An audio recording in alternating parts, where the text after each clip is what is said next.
How to fix Windows resource protection could not perform the requested operation error on Windows PC. To fix Windows resource protection could not perform the requested operation, try 1.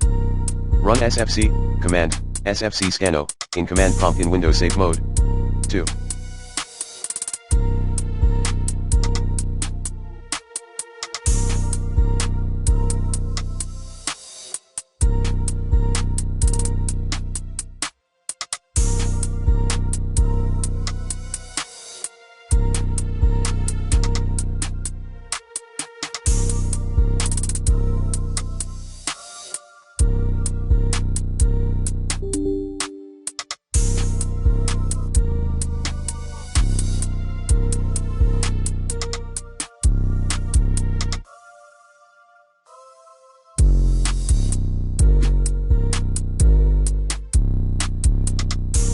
Run chkdsk, command, there, instead.